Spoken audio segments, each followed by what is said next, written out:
I think one of my favorite parts of your blog is sort of how you mix it up, and some of those is obviously the DIY projects, but also the Halloween series that you did, I think was maybe my favorite. Cool. And one, this is actually a question, and I'm going to read it, and I apologize because it's so well worded. It says, you make a focused attempt to tune out influences, for example, disabling blog comments, don't obsess over fashion magazines. Do you think that having, no outside influencers, sort of just working on your own, do you find that that aids in your creativity, or do you sometimes get a little stumped? Is there some, blogger burnout? Oh, yeah. Well, my job is like anyone's job, and I hope most people are able to do things they love, and I do love my job most of the time, but like anyone's occupation, there's some days when you're just not feeling like going to work, and I have to be in front of the camera, so there's certainly days when I'm like, oh, it's just not the kind of day I want to do that. But as far as outside influences, I do read some fashion blogs, but I think it's helpful for me to eliminate that comparison or that competitive feeling, to not read blogs that are so similar to mine that, it sounds really silly, but I don't want to copy people's their outfits subconsciously, or their DIY projects subconsciously, and I think a lot of us have awesome ideas that we probably heard Tuesday, like overheard someone else say it, and then you're like, ooh, I got the best idea ever. And every idea has probably been someone else's. So, I do feel more creative if I eliminate that massive intake of other sources. And I do read some magazines occasionally, but I tend to feel bad about myself when I read magazines, so I try and stay away from them, unless I'm on an airplane. And then I look at other places, like this winter I went to a conference called Alt Summit, and it was more focused on, it was primarily women, but people who are focused on interiors and lifestyle and parenting and arts and crafts and things like that, and sort of switching my focus into another realm. I've heard before, if you're trying to write science fiction, you should read westerns and romance novels or anything but science fiction, so you can use the influences differently. So I think for me, reading, Martha Stewart Living is more inspiring than, Name That Fashion Magazine. This is another question from a member, and it says, what would be your one big fashion splurge, money being not an object? Okay, if I had an occasion to wear it, which is unlikely to happen in Indiana, I'd probably get a floor-length Oscar de la Renta gown. Where would you wear that, and how many times would you wear it? But money's no object, so that's what I'd get. Are there any questions from the audience? Don't be shy. What does your husband do? He's my photographer. No, he does marketing for a venture capital firm that makes web apps in Bloomington, Sproutbox. And there's a hand, yes?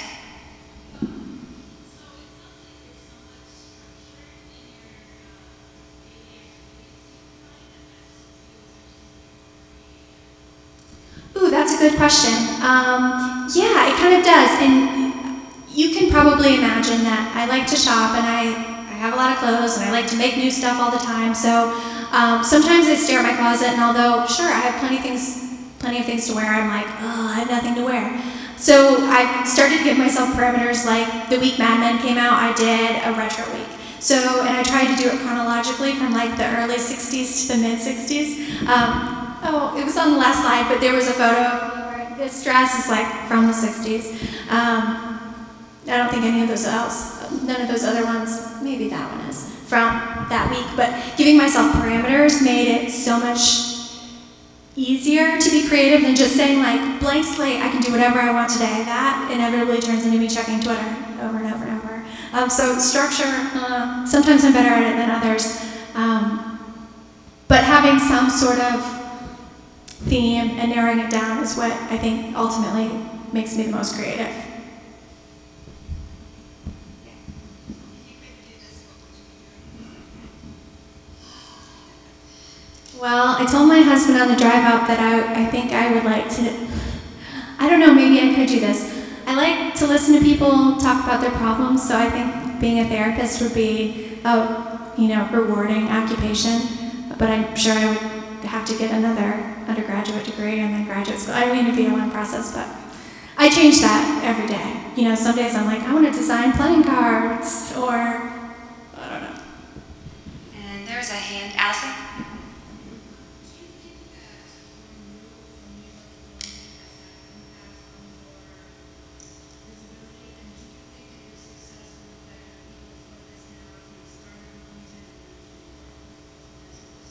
Yeah, I think that starting in New York was a huge factor in getting my feet off the ground. I mean, you know, I started using a blog platform called Tumblr in sort of its early days, and I would go to the meetups where the founders of the company would be and other people who were in that sort of tech circle early on. And it was those people who introduced me to another group of people who said, whoa, why aren't you making money on this blog? And sort of like made introductions. And initially I think it was really good to be there because there was a community and it was happening, and it was such a new thing that, you know, like, I don't know how many bloggers are in Bloomington. I know one other girl, but not that many. So having that early community was important, but I think moving to Indiana as a business decision has been awesome, because no longer am I one of 400 girls taking their pictures in the streets of Brooklyn. Now I'm like the girl in Indiana or the girl in Bloomington. And to sell myself or my blog to a company with this, like, I'm in the Midwest, like, I like the saying, win the Midwest and win the rest, because there's a lot between New York and San Francisco or Los Angeles. So being able to sell that instead of like, I mean, we were talking about competition earlier. There are girls who I would consider good friends of mine, but we all dress alike. But they're in New York, so their influences are slightly different, their backgrounds are different, and their budgets are different. So being here, I feel is a positive, because I would rather be a big fish in a small pond than to be just, I mean, we were talking about anonymity earlier, but like, in New York, you're anonymous. Like, you can walk down the street and do whatever you want and no one's gonna say boo, but I'm not sure how that, now I'm thinking like, people don't come up to me in Bloomington either. I don't know. I really like being in Indiana, and I love Bloomington. And if someone said, I'll pay for your apartment in, you know, Greenwich Village, I'd think about it, but I wouldn't, no, I would stay in Bloomington. The blogging is sort of a phenomenon, and do you think that there is a natural, will there be a natural arc, and where are we in that arc? That's a good question. I don't think you can just get online and say, I'm going to start a blog and I'm just going to write about my day and expect to quit your day job a month later. I think you either have to be doing something, you have to be the first or the best or doing something totally different if you want to kind of crack your way through. But that's true of life in general, I think. So, you know, one of the things I thought of before I got here was that it would not be my advice to you to say, I'm going to start a blog and quit my job. I think until you make a nice nest for yourself with savings and you realize you can actually make it work, that it's not the best risk to take, I don't think, because it's super saturated. I mean, there's just a lot of blogs out there. That being said, I think blogs can lead you to other opportunities that you wouldn't have had you not started your blog. For example, before I was like able to make a living out of this, I got a really cool opportunity because I was Twitter friends with the girl from Oscar de la Renta, the PR girl there. And she said, oh, hey, come up to the studio, look at the clothes. And I went to some of the shows, and it was, I mean, I worked in the fashion industry and I have a degree in apparel merchandising, but I would never get to go to a cool fashion show had I not had a blog. So those kinds of experiences, I think, are worth it.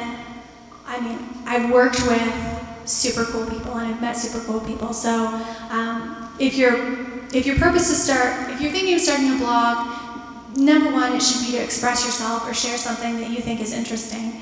Even if someone else is doing it, you can do it too because your point of view is obviously your own.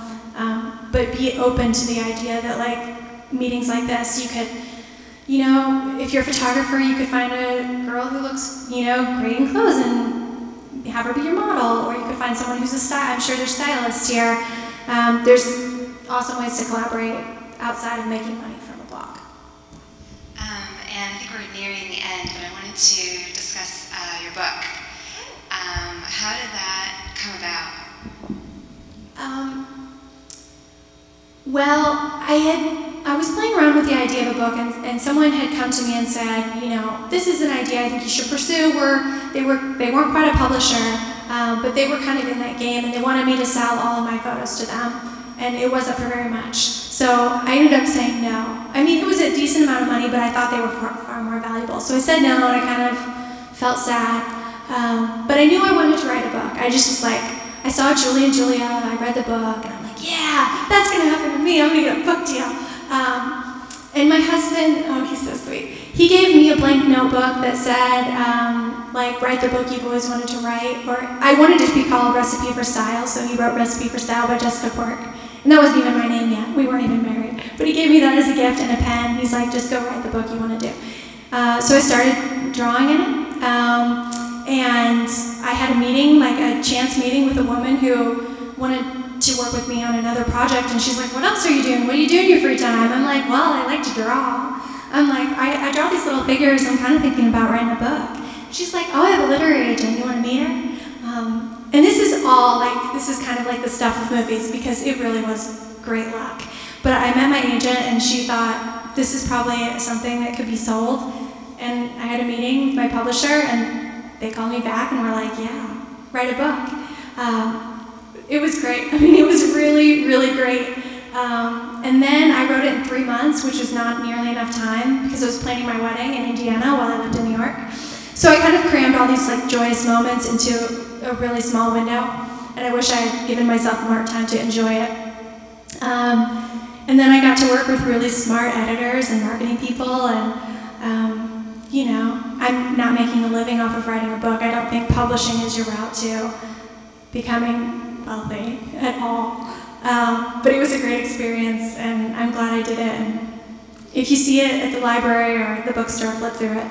Was it challenging handing over your designs and your thoughts and your intellectual property to someone else? Yeah, well, I think the hardest part about the book for me to come to terms with was that I, with the blog, create content like every day. Like, I change my mind, I change my layout in my blog, I redesign it twice a year. Every day I have a new image at the top, and I'm always looking at the way it flows together. But with the book, I didn't get to do the layout, which I imagine totally different. And I didn't get to change it after I turned it in January, and then the book came out in July. So it was like, I love the book, and I'm very proud of it, but are there things I changed? Like, yeah, because it's my nature to want to change things. Like, I want to change my outfit twice a day. So having a book that's like, it's done. And I had 3 different editors on the book because they were like, all right, publishing's over for me, and they jump ship to a different publisher, which is like, people change jobs, but like, not during the middle of my book, come on.